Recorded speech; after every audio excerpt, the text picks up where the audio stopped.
champion of champions, Usyk versus Rico. May 23rd. Watch only on DAZN. What an atmosphere it is. They go toe-to-toe to the bell. Been floored by the headshot. Refusing to lose. Refusing to give up. Astonishing right hook to the head. Yeah, what you been up to much today, Dom? What is it today? I've just been for a walk today. The weather's been shocking, hasn't it? It's been up and down, it's hailstormed, it's rained.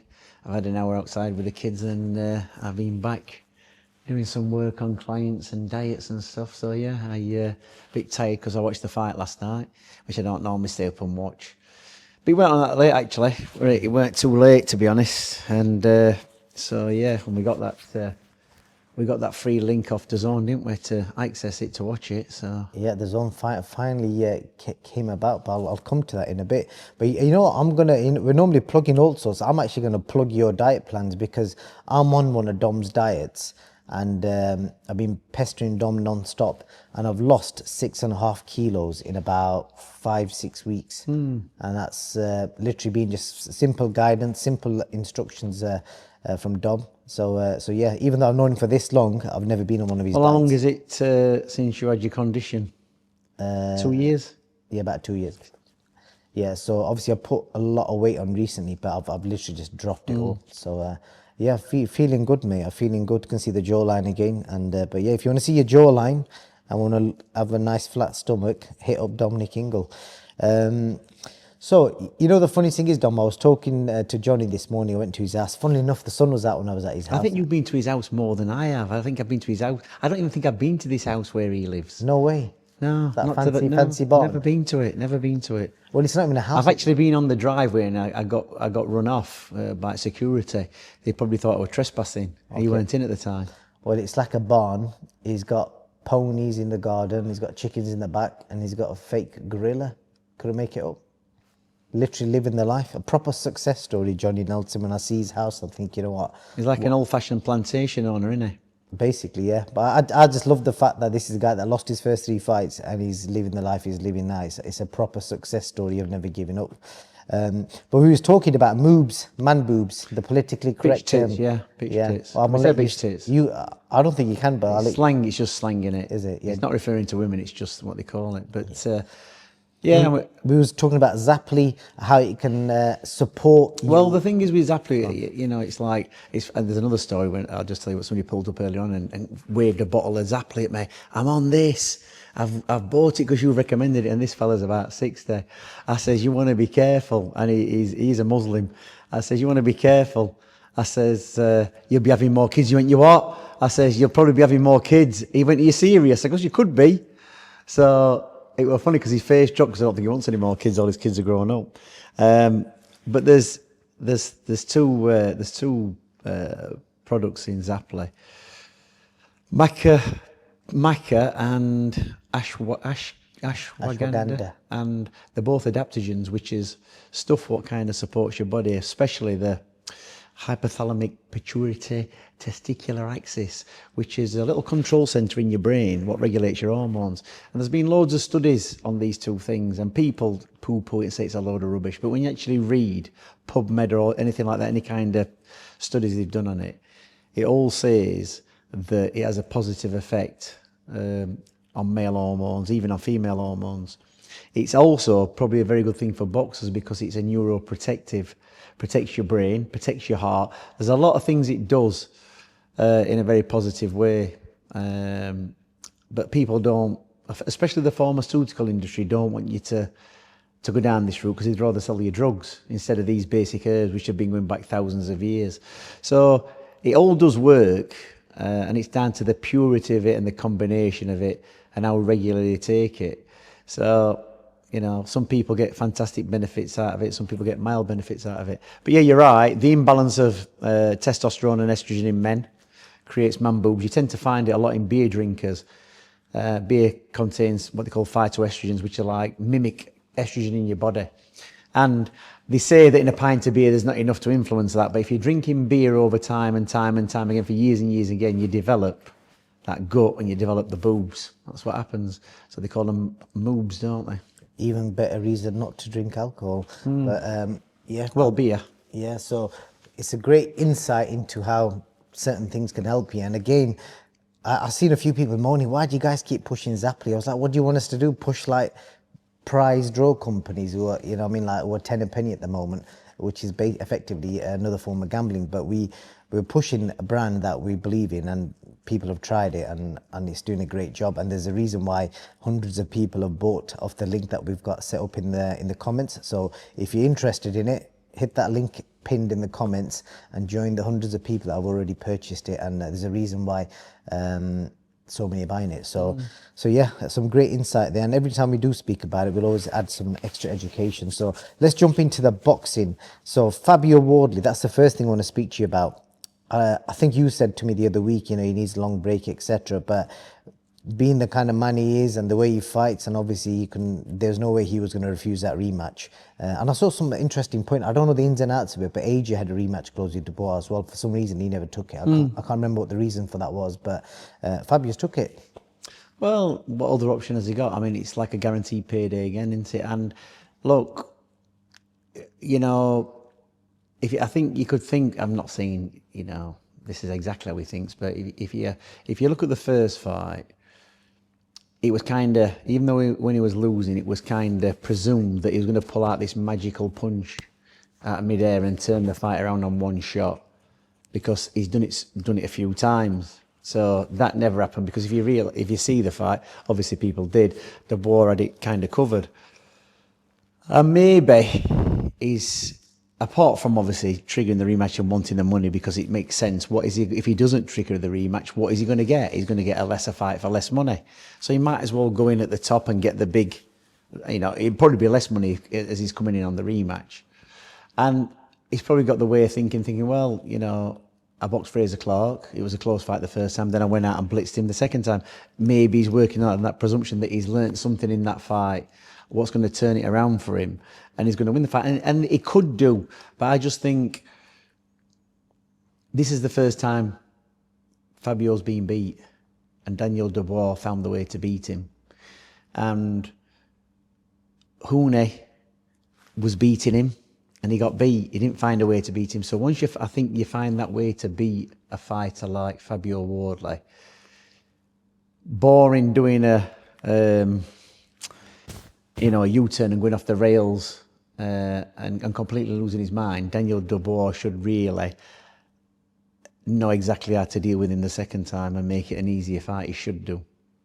But you can't blame Fabio for taking the rematch, because what else is he going to do? Could he do anything different in that fight? Looking at his skill set and what you saw in that first fight, what could he do different? It's very difficult to go back to boxing when you can, when you're a brawler, or you're more of a brawler than a boxer, because boxing it requires a lot of discipline and patience.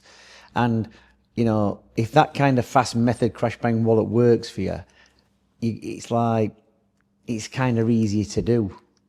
But then when you come against somebody who boxes you, it's very difficult. It's very difficult to go back to learning how to box, and I'm not sure that Fabio can do that. Let's see what happens. It should be a fascinating build-up. Last night we saw Pauli Malignaggi, you know, at 45 years old. The guy's nuts. I don't know how he does it, but you saw him get dropped twice with a heavy right hand, bang on the chin. He wasn't even out. He was still awake.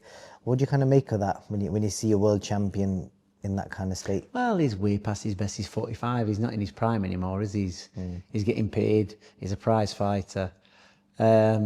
So, you know, if the money's there, and I believe the money's very good in BKB, so why would you turn it down if you think you can get through it? I think everybody thinks they can get through it until they actually can't get through it.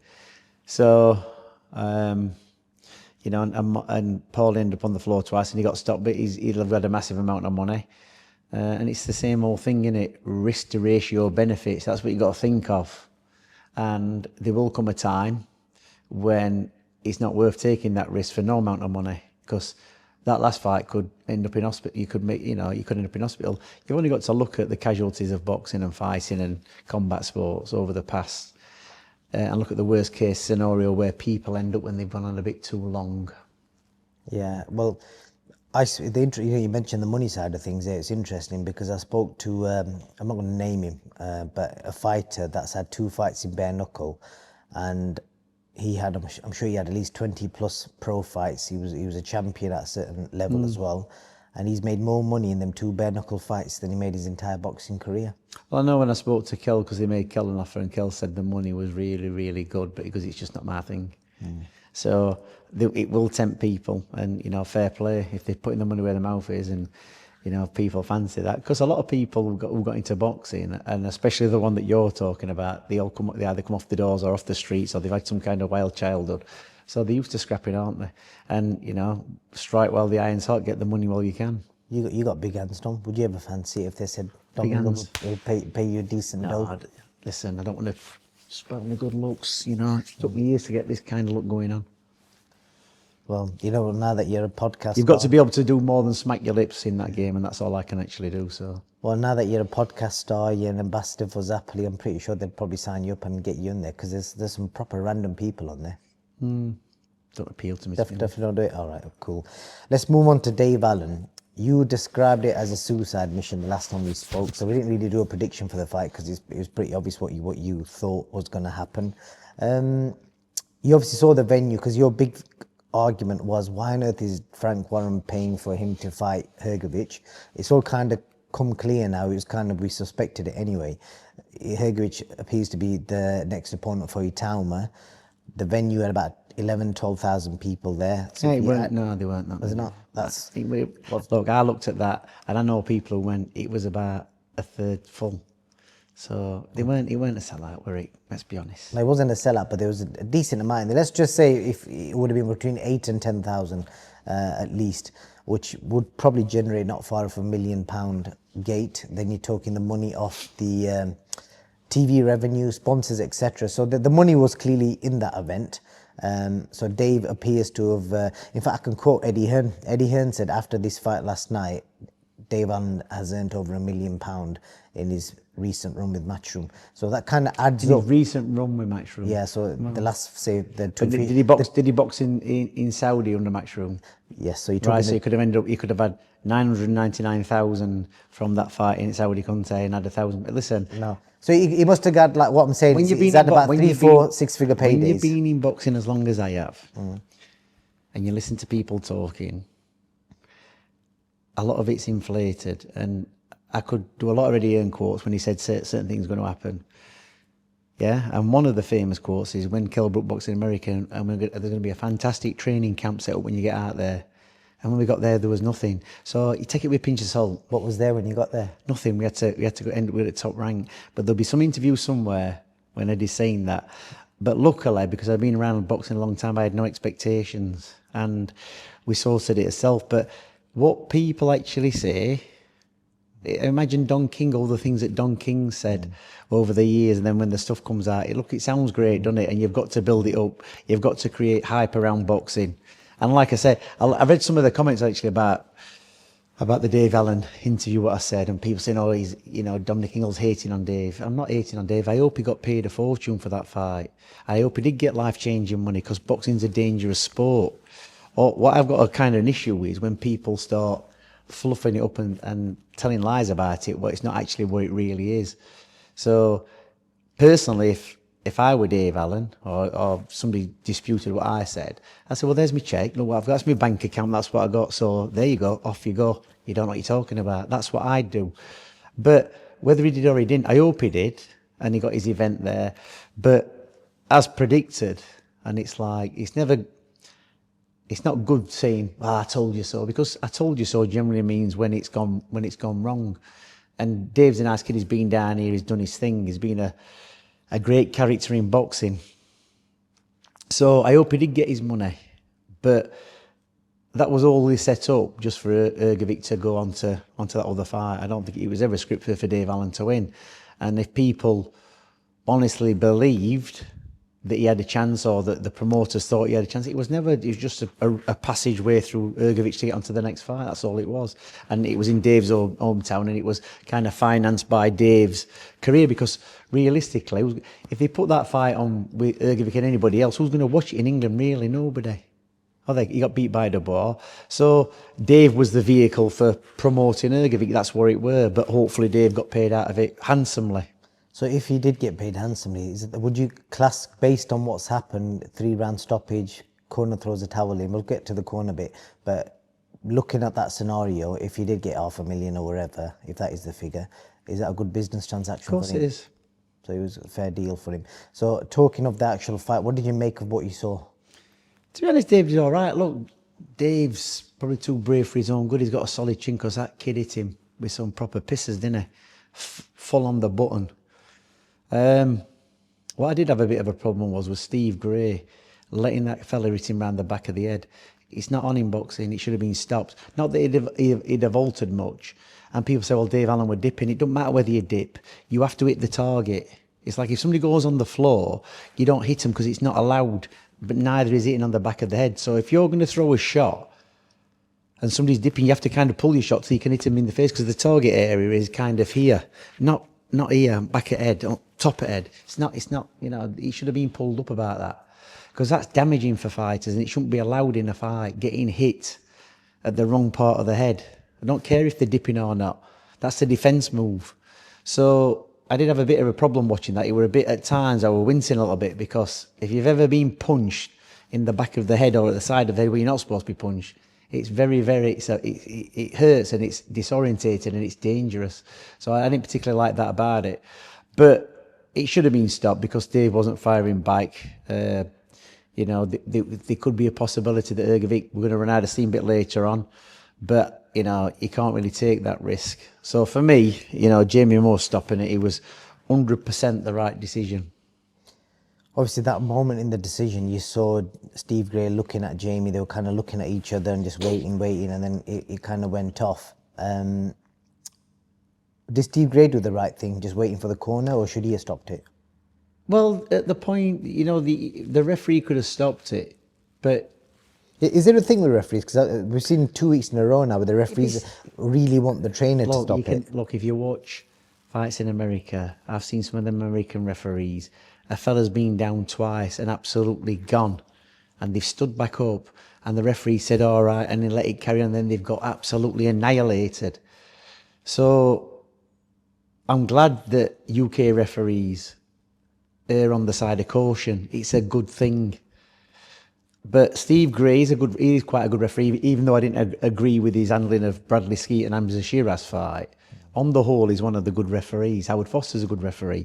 They were complaining about him. You can't please everybody all of the time. And somebody said, oh, he only did that because of what happened the following week. Well, they do bear it in mind. But at the end of the day, at least he was watching the fight and watching what the corner were doing. And if the corner probably hadn't stopped at that point, Steve Gray probably would have stopped it because he was taking unanswered shots. But he gave the fighter every chance in his hometown, on his big fight, on his big night. He gave him every chance, which is what a referee should do. And they tell you at the beginning of the fight, I'm going to give you every possibility, every chance you can. You've just got to show me that you've got something. And let's not get it wrong.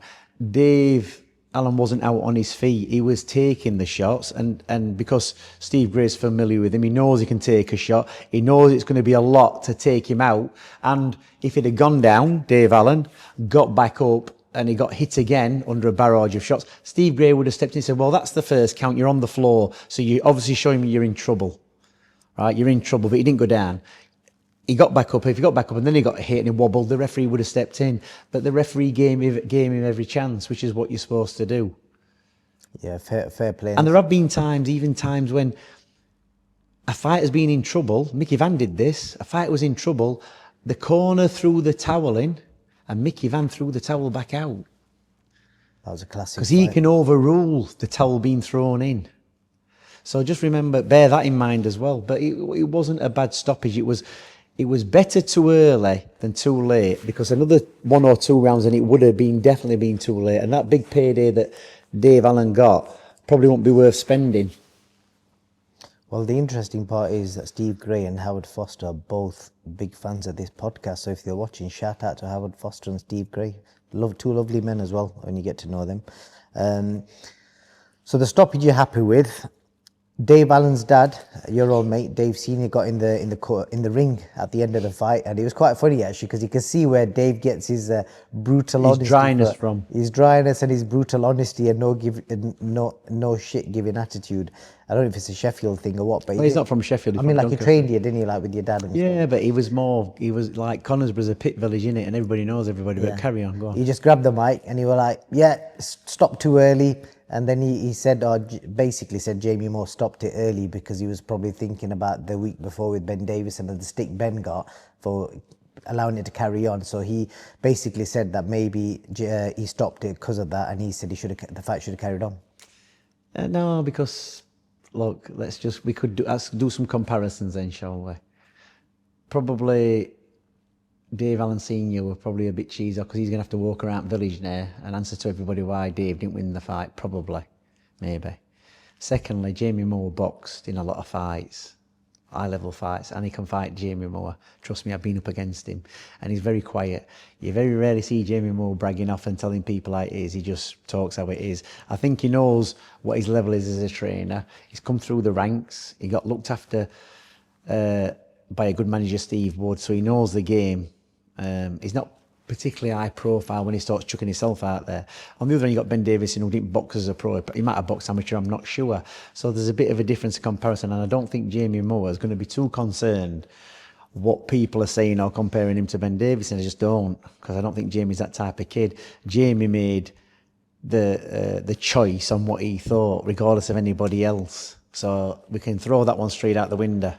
And he made the right call, Jamie Moore, at the right time. Yeah, he could have let it go another round and another round. But that third round was the round when Dave Allen took a lot of unanswered shots, the most unanswered shots. And you've got to wait up. Is that kid going to fade in the fourth? Is he going to do it again in the fourth and the fifth? Are you going to allow Dave Allen to take that many shots? You're not going to do that. So he made the call at the right time, in my opinion. Fair play. Dave's next move, he's been on Instagram today saying that he's made life-changing money. He can give his wife and kids or partner and kids a good life, which is always great to hear. But I think there's some thought from Eddie, what he said last night, that they're going to try and go for the British title, which Richard Riakpo has at the moment. But Dave did also say he don't want to fight Richard Riakpo, so he's going to wait to see who gets that. Why doesn't he want to fight Richard Riakpo? He basically said it's a hard fight. He said he don't want to fight anyone in the top 25. So what do you think he should do? If he was guiding him as a friend, somebody that knows him, any fights out there that you'd like to see him in as well? There's what? Any fights that you'd like to see him in? Who would I like to see him against? Difficult one, that. I'm not sure I would. To be honest. I think it's always going to be difficult with boxers, isn't it? I think, Dave's had an odd career. He could have made an easy job of it, but he kind of went about it the odd way. And if he's made that kind of money, you want to be around to enjoy it, don't you? Because let's not beat around the bush. Getting punched around the head for a living has got its consequences further down the line for everybody. It has. Nobody really gets away with it. So there's going to be some kind of damage for every fighter. So you've got to kind of guard against that, haven't you? And once you get to that point where you never think you've made enough money anyway, but he's probably made enough if he invested it right, properly. He's probably got some housing, got some renting, and sat down and thought it from a business perspective. He probably wouldn't have to step in the ring again. But the easiest option is to step in the ring and have a fight and pick up another 100 grand or 200 grand. But then, you've got to think about where your life's going in the next 20 years. And you look at Ricky Hatton, made plenty of money, didn't even make 50. He got the dementia pugilata, whatever it's called, but when they did an autopsy on him. So, and Ricky Hatton was in grueling fights. So every time you get knocked out or get concussion, it increases your chances of dementia and that kind of stuff later in life by a certain amount of percent, like 30, 40, 50%. So it's not a great, prospect for fighters. So the game is get as much money as you can and get out while you've got the money. A bit like drug dealers, get in, make the money, and then get out so you don't get locked up for 20 years. So instead of getting the 20-year sentence for a drug dealer or whatever, you're getting like a 20-year lifespan for a boxer, aren't you? So if you want to extend that, kind of, you've got to get out while you can, while the going's good, because, you know, the damage you're seeing from boxing can shorten your line or shorten your life or your life expectancy or the quality of your life. I've seen old pros on the circuit. Most people, once they're not on the TV and not boxing anymore, and they're out of sight, out of mind, you'll still see them at shows and you can see when they're talking to you, the damage. I've known plenty of ex-fighters around my dad's era who died early in the lives, way before they should. So, you know, for me, Dave should really pack up, but he won't pack up because he likes doing what he's doing, and he's somebody, he's a name, he's a character. So, you know, I don't know what Dave's going to do. I don't think I'd like to see him box anybody else, to be honest. Moving on, we've got the big show in Egypt coming up this week, and I would like to let our followers know we have partnered up with DAZN. Would you believe it? They've actually reached out to Boxing King Media, and surprisingly, it's on a Usyk fight week. I wonder why they did that, but you know, there's no point hiding it. They've obviously know they've got a good relationship with the Usyk and got a big Usyk fan base on the channel. So basically, they've given us a code which is 20% off the DAZN subscription. Normally they give 5%. But on this particular code, if you want to sign up to DAZN, you're going to get 20% off the amount, whether it's for one show or if you're going to subscribe, etc., to watch all the shows that are coming up. But yeah, the code is going to be pinned in the comments next to the Zaply code. And basically, yeah, just follow it through and sign up and watch Usyk and Rico fight at the Pyramids this week. A bit of a mad experience coming up. I'm looking forward to going out there tomorrow. Usyk Rico, how do you think that fight's going to end on? It can only end one way, can't it, with Usyk winning? How? Probably knock him out. Early, late? I ain't even seen the other guy, but unless he's basically done what Usyk's done in boxing and kickboxing. Well, what does that mean? I think we've had this discussion before, haven't we? So, like I say, Peter Fury in his corner, will that make any difference? Why? Not unless Peter's going to jump in and have a go at Usyk. No. I might share that joke with Peter. Hopefully, I'm going to see him tomorrow or day after. I might share that joke with him. But so yeah, you reckon Usyk's going to basically wipe the floor with him? And then on the undercard, you got Hamza SHEERAZ fighting for the WBO world title. Be honest, from that kid that you watched against Bradley Skeet, and I know at that time you had question marks around him, but after his win against Belanga, you went up in your estimation and you rated him as a fighter. But are you surprised the transition he's made from that kid against Bradley Skeet to now he's going to be a legitimate world champion? It's like look, when Hamza, it's a few years back now we boxed Bradley Skeet, and boxing's all about timing, and Hamza was coming through quite rapidly, and Bradley Skeet was considered finished, which he probably was, but luckily he came to this gym and he got. I'm not saying he got coached properly because Alan, who trained him before, was a very good coach, but he came here and he had a new burst of life. And it's about, has Bradley Skeet got enough to cause Hamza any problems, or has Hamza got enough to finish Bradley Skeet off? And in that fight, it was actually down to experience. And I don't care what anybody says, Bradley Skeet gave him a boxing lesson for the first part of the fight, more or less to the stoppage. Don't care what anybody says, he boxed his head off. That's what he did. He was stuck for ideas, Hamza. And maybe that was the turning point in his career when he started thinking, I've got to start going through fights boxing instead of just trying to knock everybody out. Because once you come up against a boxer and you start getting a boxing lesson, you have to adapt. And thankfully, he did adapt, and he's improved from it. Where some fighters would have still carried on, well, I've knocked him out, I'll carry on doing it again. But he did adjust, I think. Only you'd be able to tell you whether he had that thought or not. But that's my thoughts on it. So, but Bradley Skeet was the watered down version of what Bradley Skeet used to be. And the original Bradley Skeet, you know, a fresher, younger Bradley Skeet, you know, unfortunately, for Hamza, he would have beat him in his day. So Hamza's moved on, he's adjusted, he's made the adjustments, and now he's in a world title fight against a very winnable opponent. So I would imagine that after Saturday, he's going to be the new WBO world champion, which is fair play. Quite big there. It'd be interesting to see how his profile rises. Obviously, he never had the pleasure of fighting on Sky Sports, and that's always been the traditional route for people to get become household names. Well, look, he's he's going to be, people know who he is anyway. And regardless, Frank's done the work on him. Frank gets the fighters where they need to be. That's the one thing about Frank. He builds and builds and builds and looks for the best opportunity for him to become world champions. He's done that with a lot of fighters in the past. So it's worked out. The loyalty from Hamza's, resonated with Frank, and he's got him where he needs to be. And he's just, all he's got to do is get in that ring, do the business, and become champion, and that's it.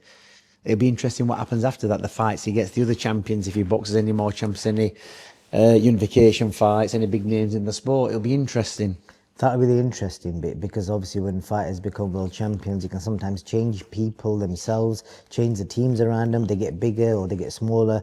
Like a lot of you will have seen that things happen, don't they, around fighters when they become world champions. You've got to look at the likes of the Adrian Browners and type of fighters where it all goes a bit tits up, doesn't it? Yeah. So he's never shown that type of personalities, but it'd be interesting to see how, it impacts on him as a person. So yeah, hopefully that should be interesting. Obviously, you got Jack Catterall also on the card. I know you don't know much about his opponent Gassiev, but a good Uzbek type fighter, and Jack's been crying out for a big fight, and he's finally got one. But he's not with his trainer Bozy Ennis anymore. He's with John Gillies from Liverpool. So yeah, he's out there tomorrow, and I'm sure you want to see Jack Catterall try and get himself a world title opportunity again. Well, what is it? Is it eliminator? What is it? I think it's like an eliminator type fight, yeah. 12 rounds? Yeah. Jack, I think the turning point for Jack is when he boxed. He did box. Taylor? Sorry? Josh Taylor? When he boxed Josh Taylor, and that's a long time ago, and it seems a long time ago. I would imagine that's got to be 4 years ago, has it? It's quite a while back. He's only 32 as well. I know he is, yeah, he seems like it. But he's been around from a young age, hasn't he, Jack Catterall? Well, this Gassiev is 17-0. Yeah. How many stoppages? 10 stoppages from Uzbekistan. And I'm pretty sure he's like an amateur standout. But in the pros, he hasn't really beat any standout names. No. But he beat a lot of guys with winning records. Right. So it should be an interesting fight. So you can't really ask you for a prediction on it, but no, because I couldn't tell you one because I haven't watched it. But anybody from Uzbekistan or whatever is going to be a tough opponent. So he's probably going to be up against it anyway, Jack. But he's been in these situations before, and he's a seasoned pro. So let's see what happens. That's it, really. Before you add anything, we're full of bloody... see, what I like to do at Boxing King Media is any brands or people that we work with, they like to try and help people. So it's like stuff that's helping you through your health or saving you money. So I've got another awesome plug for you. So a lot of people out there, if you've got a nice car, say you've got a 15, 20 grand car, there's nothing worse than when you're trying to sell it, you put it on Auto Trader or one of these websites, and you're getting calls from people trying to, hustle you over the phone or trying to come to your house, and you're a bit wary about who you invite to your house because you've got an expensive car. Then a lot of people end up with We Buy Any Car, where you get a lot less for your car. So I can give you a personal example. I saved about 4 grand by selling a car through a company called Greenland Cars. They're based in Sheffield, but they work with anyone local or nationwide. In a nutshell, I'm going to have their details up on the screen right now.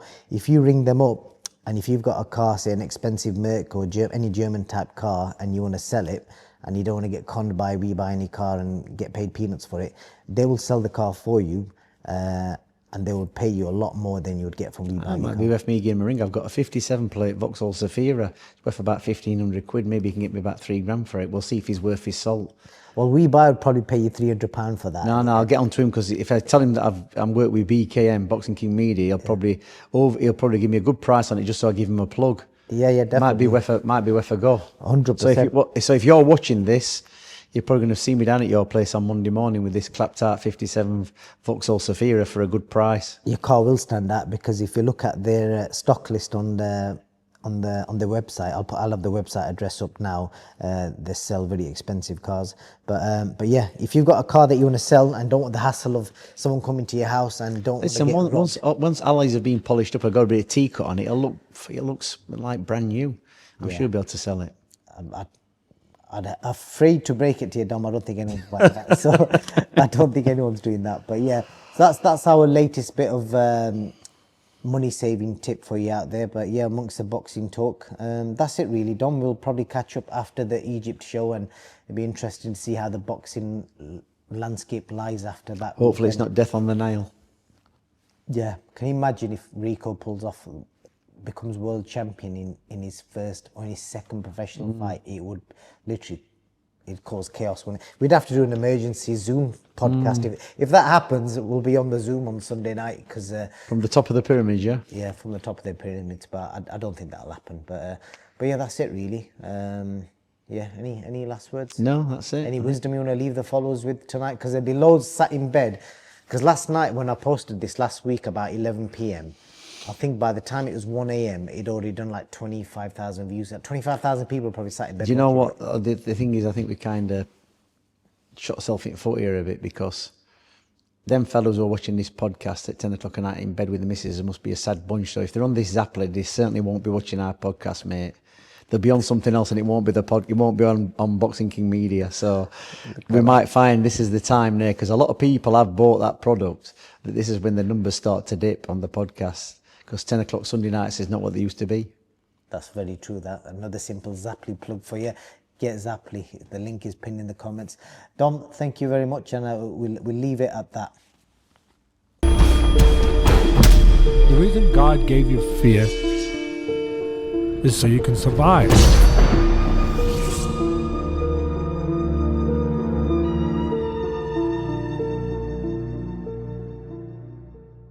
an atmosphere it is. They go toe-to-toe to the bell.